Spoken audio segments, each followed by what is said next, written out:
No Country for Old Men was based on a book written by Cormac McCarthy in 2005. The directors are not as important. In this scene, you have Tom Lee Jones' character Ed speaking with his uncle Ellis, played by Barry Corbin.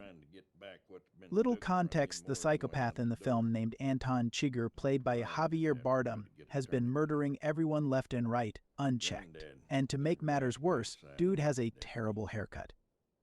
Let's take a look at the clip. Loretta tells me you're quitting. How come you're doing that? I don't know. I feel overmatched. I always figured when I got older, God would sort of come into my life somehow. And he didn't. And I don't blame him. If I was him, I'd have the same opinion of me that he does. You don't know what he thinks.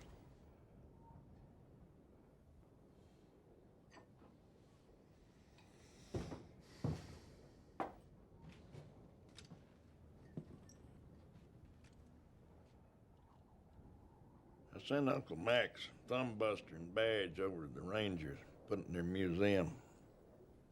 Did Daddy ever tell you how Uncle Mac come to his reward? Gunned down on his own porch over in Hudspeth County. 7 or 8 of them come up there, all wanting this, wanting that. Uncle Mac went back in the house to get the shotgun. Well, there's ahead of him. Shot him in his doorway. Aunt Ella come out and tried to stop the bleeding. Uncle Mac all the while trying to get that shotgun. They just sat there on their horses, watching him die. After a while, one of them said something in Indian, and they turned and left out. Uncle Mac knew the score, even if Aunt Ella didn't. Shot through the left lung. And that was that, as they say.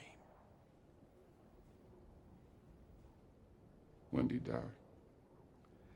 1909. No, I mean, was it right away or in the night, or when was it? I believe it was that night. She buried him the next morning, digging in that hard old caliche. What you got ain't nothing new. This country's hard on people. You can't stop what's coming. It ain't all waiting on you. That's vanity. There's a couple things I like about this clip. First, older folk have a way of saying things that stay with you. Second, Uncle Ellis reminds Jones' character that, yeah, I hear you.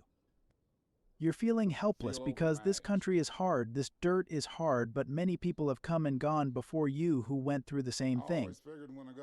The way Ed describes Uncle Mac trying to get back in the house to get his shotgun while he's already been shot by those 7 to 8 Indians goes to show how brutal things were back then as well. I'll be honest, I wasn't a fan of hearing this argument growing up, but recently I read it in the Quran in a different way. In Surah Al-Baqarah, Allah says in the Quran, Ayah 2214, "Or do you think that you will enter paradise while such trial has not yet come to you as came to those who passed on before you? They were touched by poverty and hardship and were shaken until even their messenger and those who believed with him said, when is the help of Allah? Unquestionably, the help of Allah is near." You know the way that God describes this test that we're in, it gives me peace. Knowing we weren't the first to go through this, nor the last.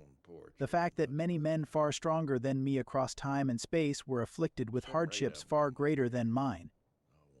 It gives me peace and helps me stop being a baby. And with that test comes the realization that every single being that ever existed will be judged for what they did and that justice will be served. This is contrary to the nihilism that this film tries to impose on the viewer.